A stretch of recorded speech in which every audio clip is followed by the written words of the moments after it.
We were the richest country in the world. We were at our richest from 1870 to 1913. That's what. This clip actually should be deeply concerning to everyone. My good friend Andrew there made some excellent points about why we should be concerned about the fact that Trump wants to drag us back to the Gilded Age. But I wanted to touch on a few more things because, like everything Donald Trump says, that was a... Yes, I filmed a steaming pile of horse shit. I just saw it the other day and the light was shimmering through the steam perfectly, and I didn't know what I was going to use that clip for, but I knew it wouldn't be long before I found my opportunity. First off, him saying we were at our richest from 1870 to 1913 is, well...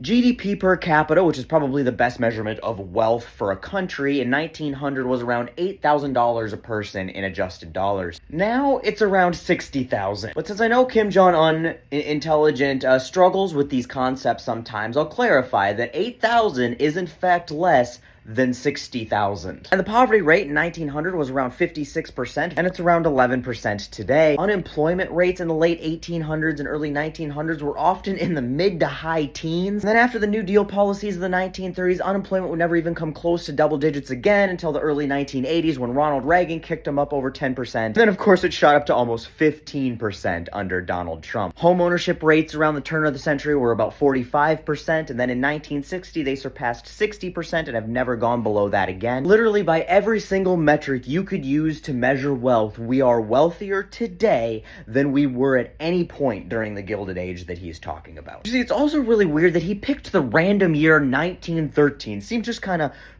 pulled out of thin air, and it doesn't really make sense because the Gilded Age ended around 1890 to 1900. So 1913 actually would have been in the middle of the Progressive Era, and they called it that because they were doing things that they knew Donald Trump would hate in the future. And that era included a lot of fighting for wealth equality and better working conditions and better economic policy because at the time we didn't have a national income tax, we relied a lot on tariffs, and it was fucking stupid and not working. It was a big part of why so many people were so fucking poor. So why such a random fucking year as 1913? Well, it's not because we were the richest we'd ever been at that point. It's because that's the year that people like President Musk and Super Size Me Saddam started having to pay income taxes. That's the year that the people of the United States started telling the Rockefellers and the Carnegies to fuck themselves. And by 1921, the top tax rate was 73%. And all the rich fuckers who were getting really annoyed that they were actually having to pay a little bit of money to help support the society that they exploit started coming up with some plans. They started gaslighting the American people into believing that rich people earned their wealth instead of stole it from all of us. Then they gaslit them into believing that those taxes that they had to pay hurt jobs because they're the job creators. And they were just being treated so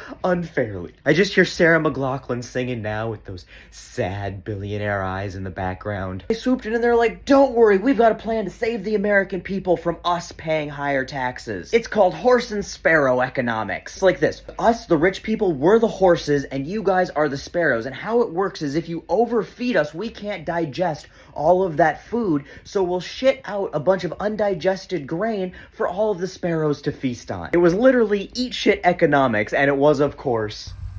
If you're like, man, that seems like it sounds really familiar. Well, you'd be right, because Ronald Reagan took that exact tax philosophy and just rebranded it from eat shit economics to R. Kelly economics. Sorry, trickle down economics. This is why Republicans love stupid people, because they can sell their voters the exact same shit with a different name.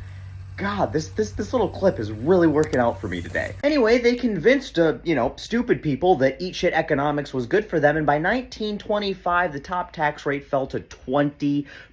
Any students of history remember what happened in 1929? If you guess booming economic prosperity and massive job growth thanks to low taxes on the job-creating wealthy, you'd be...